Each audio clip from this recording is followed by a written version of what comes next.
Hello folks, in this video I will show you how to make Canva YouTube banner. First of all, let's go on Canva. Now here, type on the search bar YouTube banner.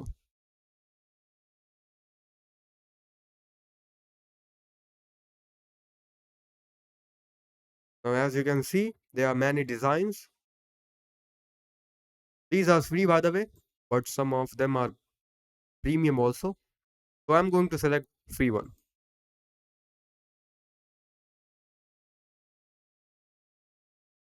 Now you can always use your creativity to make different designs, add some elements and many more. Canva offer a variety of options.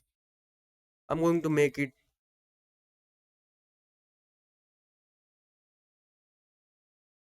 uppercase and I'm going to change this font to Poppins. Okay. Yeah, I think looks cool. So that's how you can make banner on Canva. It's really that easy. That's it for the video. Thanks for watching.